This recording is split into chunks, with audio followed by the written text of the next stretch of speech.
때는 조선 숙종 임금 제위 15년, 강원도 태백산 자락 깊은 골짜기에 복촌이라는 마을이 있었습니다. 산에서 내려오는 맑은 시냇물과 비옥한 밭, 그리고 산에서 나는 산삼과 약초까지. 하늘이 내린 복받은 땅이라 하여 사람들이 복촌이라 불렀지요.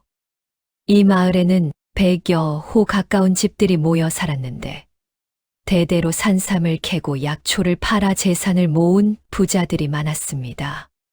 그러다 보니 마을 사람들은 점점 인심이 사나워졌어요.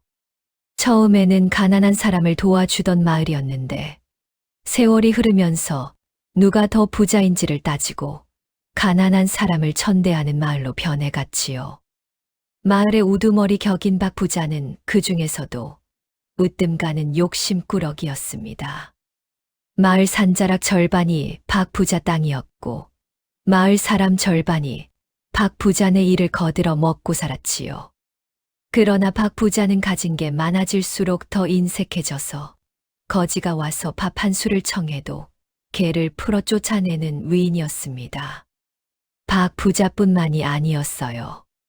마을 사람들은 모두 박 부자를 닮아갔습니다. 떡 한 조각을 나눠주는 일도 없고 어려운 이웃을 모른 척하는 일이 다반사였지요. 마을 어귀에 늙은 거지가 쓰러져 있어도 못 본 척 지나가고 길 잃은 나그네가 하룻밤 잠자리를 청해도 문전박대했습니다.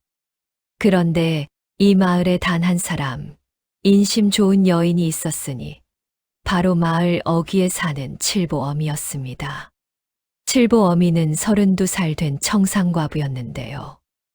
남편을 일찍 잃고 7살 난 아들 칠보 하나를 키우며 작은 텃밭과 길쌈으로 근근히 살아가는 가난한 여인이었지요.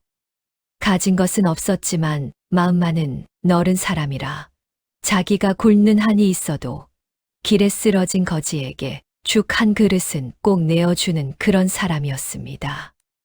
마을 사람들은 그런 칠보 어미를 비웃었어요. 저 미련한 것, 자기도 굶주리면서 거지를 먹여? 어이구, 저러니 평생 가난을 못 면하지.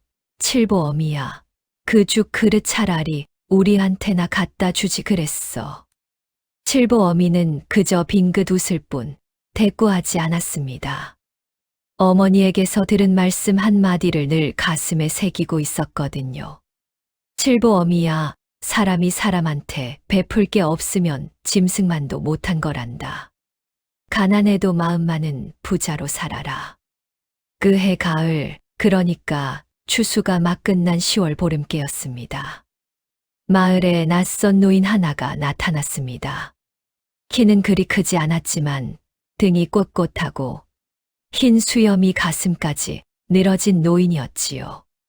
그런데 입은 옷이 아주 가관이었습니다. 누더기도 그런 누더기가 없었어요. 잿빛 도포는 곳곳이 찢어져 속살이 비칠 정도였고 집시는 한쪽 발만 신었으며 머리는 산발이 되어 있었습니다. 게다가 얼굴은 흙이 묻어 거뭇거뭇했고 어디서 나는지 모를 이상한 냄새까지 풍겼지요. 손에는 반쯤 부서진 지팡이를 짚고 등에는 다 떨어진 보찜 하나를 메고 있었습니다. 영락없는 거지 노인의 모습이었지요. 노인은 마을 어귀로 들어서며 가장 먼저 만난 안악에게 다가갔습니다. 마을 우물가에서 물을 깃고 있던 박 부자네 며느리였지요. 이보슈 댁내 늙은이가 사흘을 굶었수. 죽 한 술이라도 좀 적선해주면 안 되겠수. 박 부자네 며느리는 노인을 위아래로 훑어보더니 코를 막고 뒷걸음질 쳤습니다. 아이고 더러워라. 이 영감탱이가 어디서 와서 행패여. 저리 가 저리. 우리 우물에 더러운 게 묻겠네. 며느리는 그러면서 노인 발치에 침을 칵 뱉었습니다. 노인의 더러운 발등에 그 침이 떨어졌지요. 노인은 한참을 가만히 그 자리에 서 있다가 천천히 고개를 들어 며느리를 바라봤습니다. 그 눈빛이 어찌나 깊고 서늘하던지 며느리는 저도 모르게 한 발짝 물러섰습니다. 젊은 댁내 늙은이가 사흘을 굶었다 하지 않았수. 굶든 말든 내 알바 아니여 저리 가라니까. 며느리는 물동이를 이고 횡하니 가버렸습니다. 노인은 한숨을 푹 쉬더니 다시 마을 안쪽으로 들어갔습니다. 다음으로 만난 사람은 이 첨진의 머슴이었지요. 머슴은 마침 마당을 쓸고 있었는데 노인이 다가가자 빗자루를 들어 휘둘렀습니다. 저리 가, 저리 가. 더러운 거지 영감이 어디 양반댁 마당까지 들어오려 그래. 빗자루질을 어찌나 사납게 하던지 노인은 다리를 절뚝이며 물러섰습니다. 다음은 김진사 댁 대문 앞이었어요. 대문을 두드리니 안에서 김진사가 직접 나왔는데 이 양반은 마을에서도 글깨나 읽었다는 사람이었지요. 헌데 노인을 보더니 대뜸 큰 소리부터 쳤습니다. 어허, 이런 무엄한 일이 양반댁 대문을 어찌 거짓 따위가 두드리느냐, 썩 물러가지 못할까. 노인은 가만히 김진사를 보다가 한마디 했습니다. 글 읽은 양반이 가르침은 어디로 갔수? 뭐라고? 이 영감탱이가. 김진사는 얼굴이 시뻘개져서 옆에 있던 하인에게 명했습니다. 개를 풀어라. 이놈을 마을 밖으로 쫓아내라. 곧 시커먼 사냥개 2마리가 풀려나 노인에게 달려들었습니다. 노인은 지팡이로 개들을 막으며 뒷걸음질 쳤지요. 그 모습을 보고 김진사네 식구들은 박장대소를 했습니다. 하하하, 거지 영감이 개한테 쫓겨가는 꼴 좀 보소. 아이고 우스워라. 더 짖어라, 더 짖어. 노인은 그렇게 마을 곳곳을 돌았습니다. 가는 집마다 박대를 받았어요. 어떤 집에서는 구정물을 끼얹기도 했고 어떤 집에서는 돌멩이를 던지기도 했지요. 마을 아이들은 노인의 뒤를 따라다니며 놀려댔습니다. 거지 영감, 거지 영감, 누더기 영감, 똥내 영감. 어른들은 그 모습을 보고도 말리기는커녕 같이 비웃었지요. 마지막으로 노인이 찾아간 집은 마을의 우두머리 박 부자네였습니다. 노인이 대문 앞에서 한참을 망설이다가 조심스럽게 두드리자 박 부자가 직접 나왔습니다. 박 부자는 노인을 보더니 콧방귀를 뀌었지요. 이 영감탱이 우리 마을에 들어온 그 거지로구먼. 듣자 하니 마을을 다 들쑤시고 다닌다며. 어르신, 이 늙은이가 사흘을 굶었수. 식은 밥 한 덩이라도. 박 부자는 그 말이 끝나기도 전에 들고 있던 곰방대를 휘둘러 노인의 머리를 후려쳤습니다. 이놈, 어디서 양반에게 손을 내미느냐. 누구 집안 망신을 시키려고 우리 마을에 들어온 게야. 노인은 머리에 피를 흘리며 비틀거렸습니다. 그러면서도 박 부자에게 마지막으로 한마디 했지요. 어르신, 이 늙은이가 정녕 그렇게도 더럽수. 박 부자는 그 말에 화가 머리끝까지 치솟았습니다. 더럽다마다 내 놈 같은 더러운 거지가 우리 마을에 들어온 것 자체가 우리 마을에 흑칠을 하는 거다. 두고 보자. 너 같은 놈은 내 평생 처음이다. 박 부자는 그러면서 노인의 얼굴에 침을 칵 뱉었습니다. 노인의 흰 수염에 그 침이 묻어 흘러내렸지요. 노인은 한참을 그 자리에 서 있었습니다. 머리에서는 피가, 수염에서는 침이 흘러내렸지요. 그러나 노인은 화를 내지도 울지도 않았습니다. 그저 고개를 천천히 들어 박 부자를, 그리고 그 뒤에 모여 구경하던 마을 사람들을 한 명 한 명 바라봤지요. 그 눈빛은 분노가 아니었습니다. 슬픔이었어요. 사람을 사람으로 보지 않는 자들에 대한 깊고 깊은 슬픔이었지요. 해가 뉘엿뉘엿 서산으로 넘어갈 무렵 노인은 마을 끝까지 걸어 나왔습니다. 마을의 가장 끝, 다 쓰러져가는 초가 한 채. 바로 칠보 어민의 집이었지요. 칠보 어민은 그날 마침 텃밭에서 물을 뽑아다가 저녁거리를 준비하고 있었습니다. 가진 거라고는 무 2개와 좁쌀 한 줌이 전부였지요. 칠보와 둘이 먹을 죽을 끓이려던 참이었는데 마당에 노인 하나가 들어서는 게 보였습니다. 칠보 어미는 노인을 보자마자 가슴이 철렁 내려앉았습니다. 노인의 머리에서는 아직도 피가 흐르고 있었고 수염에는 침 자국이 그대로 남아 있었지요. 한쪽 발은 맨발이었고 다리에는 개에 물린 자국이 있었습니다. 아이고, 어르신. 이게 무슨 일이래요. 칠보 어미는 두말 없이 노인을 마루로 모셨습니다. 따뜻한 물을 떠다가 노인의 얼굴을 닦아드리고 머리에 피를 깨끗이 씻겨드렸지요. 다리에 개 물린 자국에는 약숙을 빻아서 발라드렸습니다. 어르신, 누가 이리 모진 짓을 했답니까? 노인은 아무 말도 하지 않고 그저 칠보 어미를 가만히 바라볼 뿐이었습니다. 칠보 어미는 부엌으로 들어가 가지고 있던 좁쌀 한 줌과 무 2개를 모두 솥에 넣고 죽을 끓였습니다. 자기와 칠보가 먹을 양식이 모두 들어갔지만 망설임이 없었지요. 죽이 다 끓차 가장 큰 사발에 가득 담아 노인 앞에 내어드렸습니다. 어르신, 양이 적어서 송구합니다. 좁쌀에 물을 넣고 끓인 거라 맛도 변변치 못해요. 그래도 따뜻할 때 드세요. 노인은 죽 사발을 받아들고 한참을 그저 바라봤습니다. 그러더니 천천히 한술을 떠서 입에 넣었지요. 그 순간 노인의 눈에서 굵은 눈물 한 방울이 뚝 떨어졌습니다. 따뜻하구나. 참으로 따뜻해. 노인은 한술 한술 천천히 죽을 떠먹었습니다. 칠보 어미는 그 옆에서 자기 몫의 죽도 한 그릇 따로 담아 노인 옆에 놓아드렸지요. 어르신, 이것도 마저 드세요. 저는 됐습니다. 아니, 댁내는 어쩌려고. 저야 뭐, 한 끼쯤 굶어도 괜찮아요. 어르신은 사흘을 굶으셨다면서요. 이거 다 드시고 기운 차리세요. 그때 부엌에서 7살 칠보가 빼꼼히 고개를 내밀었습니다. 어린 칠보는 죽이 든 사발을 보고 침을 꿀꺽 삼켰지요.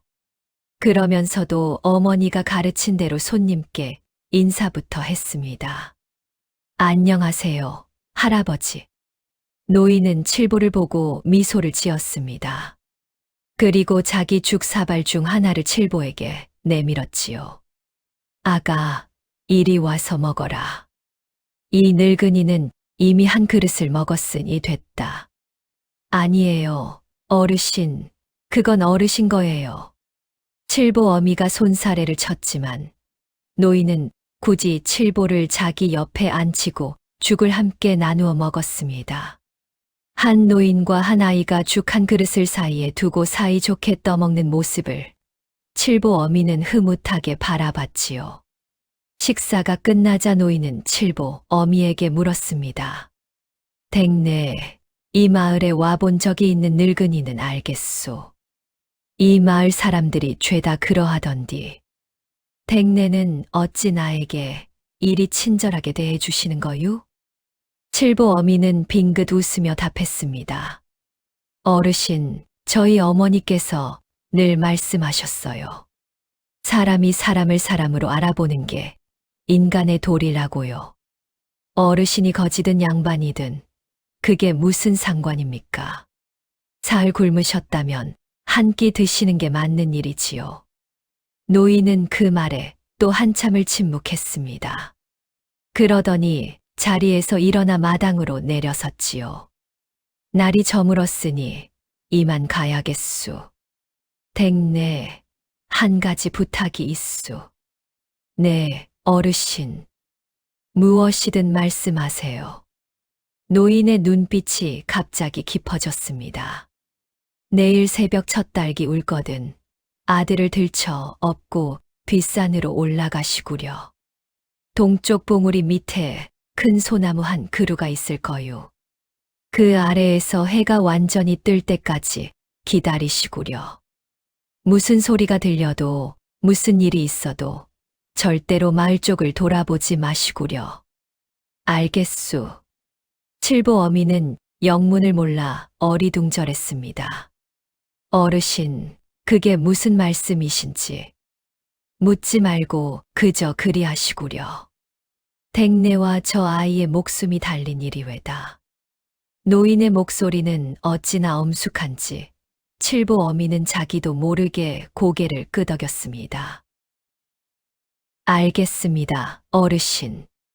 노인은 마지막으로 칠보의 머리를 한 번 쓰다듬고는 절뚝이는 다리로 마을을 떠났습니다. 그 뒷모습이 어둠 속으로 사라질 때까지 칠보 어미는 마당에 서서 바라봤지요. 그날 밤 칠보 어미는 잠을 이루지 못했습니다. 노인의 마지막 말이 자꾸만 머릿속에 맴돌았거든요. 결국 칠보 어미는 마음을 정했습니다. 노인의 말을 따르기로요. 새벽 첫 딸기 울자 칠보 어미는 자고 있는 칠보를 흔들어 깨웠습니다. 칠보야, 일어나거라. 어미하고 어디 좀 가야겠다. 엄마, 이렇게 깜깜한데 어딜 가요? 뒷산에 가야 한단다. 어서 일어나. 칠보 어미는 아들에게 두툼한 옷을 입히고 자기도 솜저고리를 걸쳤습니다. 그리고 어제 노인이 남긴 말씀대로 칠보를 등에 업고 뒷산을 향해 걸음을 옮겼지요. 산길은 어두웠지만 마침 보름이라 달빛이 환했습니다. 칠보 어미는 동쪽 봉우리를 향해 1시간 가까이 걸었어요. 그리고 마침내 큰 소나무 한 그루를 발견했지요.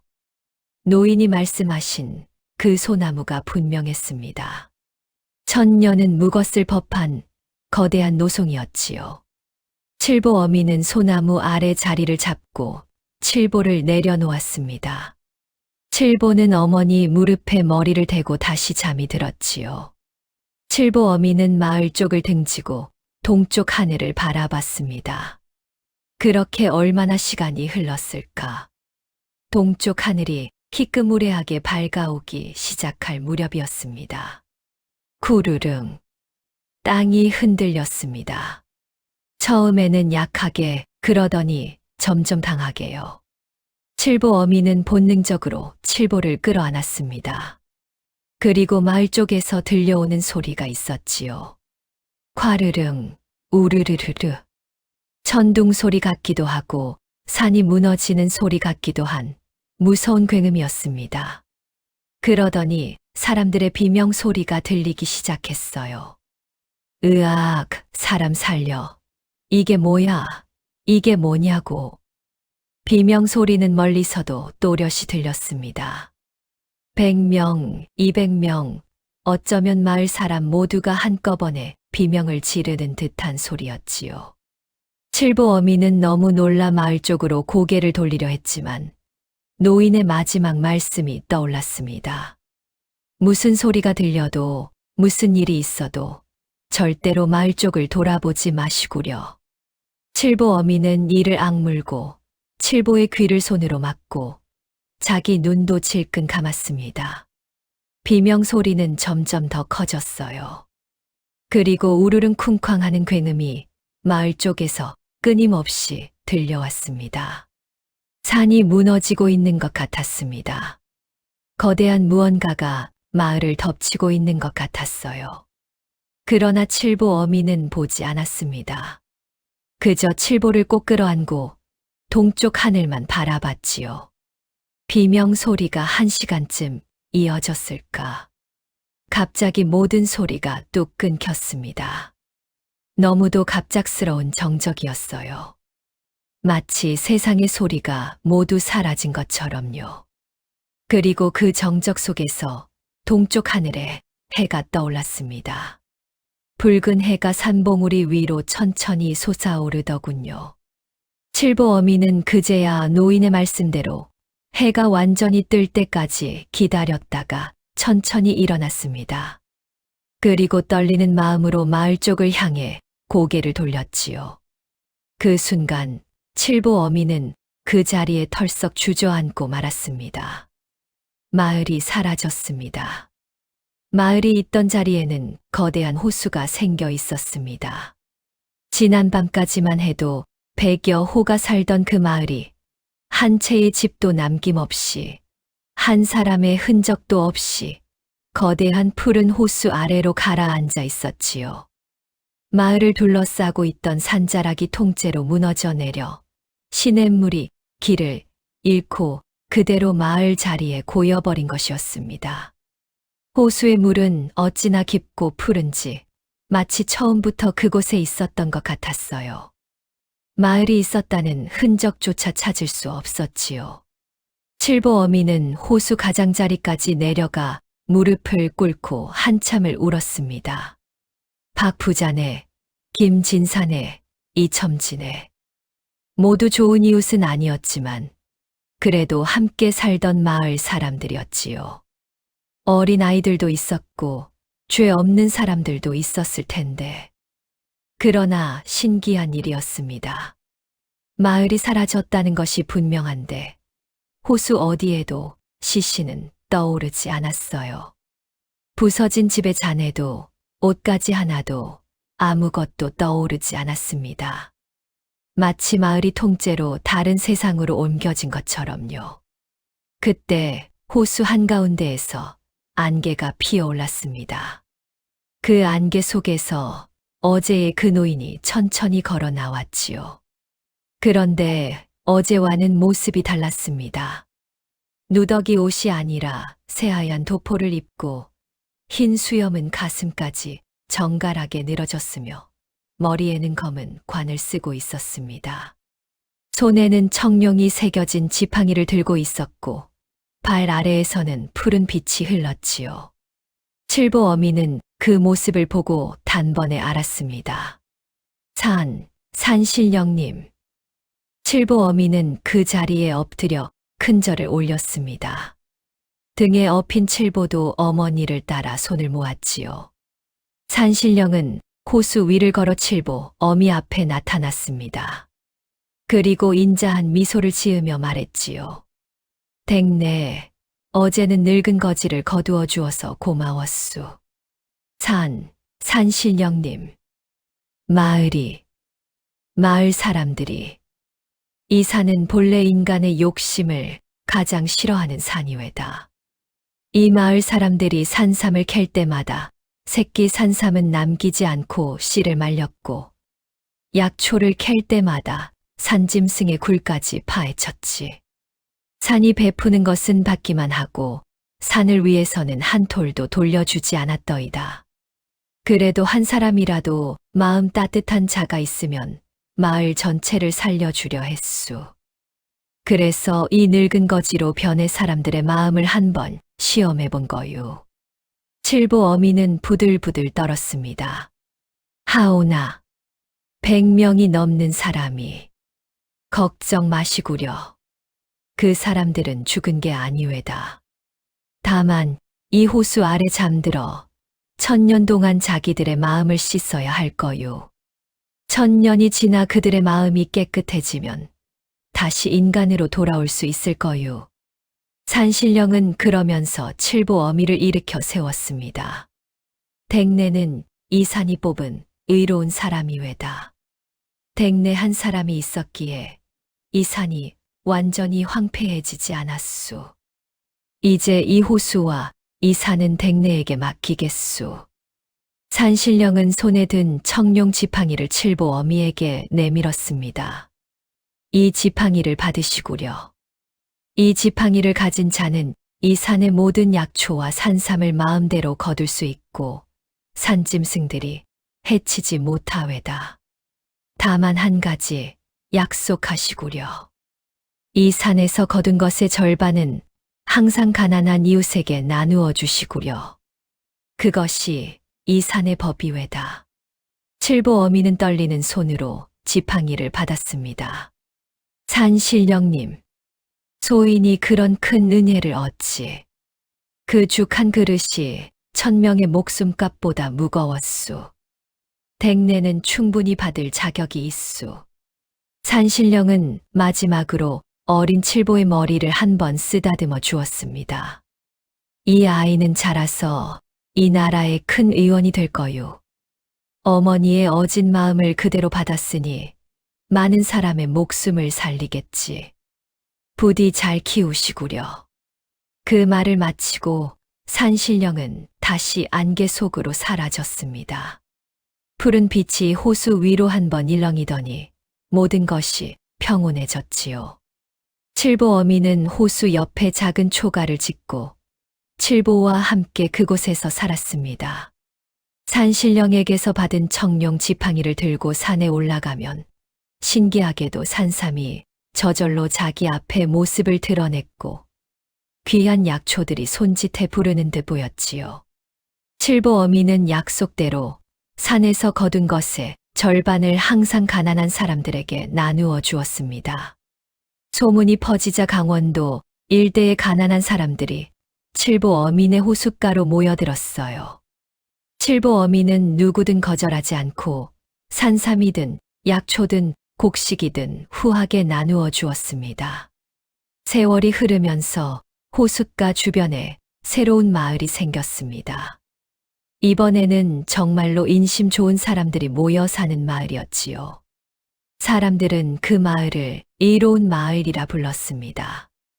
의로운 칠보 어미가 세운 마을이라는 뜻이었지요. 칠보는 자라서 한양에 올라가 의술을 배웠습니다. 그리고 산신령의 말씀대로 조선에서 손꼽히는 명의가 되었지요. 칠보는 평생을 가난한 백성들의 병을 고치는 일에 바쳤고 임금의 어의로 부르심을 받았을 때도 이를 사양했다고 합니다. 소인은 어머니께 한 약속이 있사옵니다. 가난한 자들의 의원이 되겠다는 약속이지요.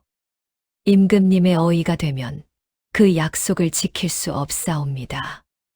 이 말에 임금은 크게 감탄하여 칠보에게 의로운 호를 내리시고 강원도에 큰 약방을 세우게 해주셨다고 합니다.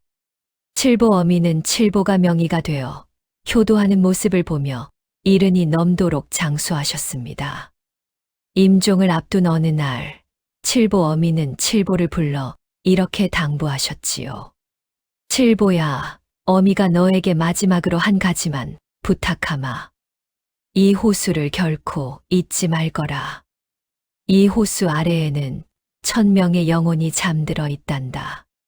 그들도 한때는 이웃이었어. 그들의 한마디 욕심, 한 번의 침 뱉음이 그들을 어떻게 만들었는지.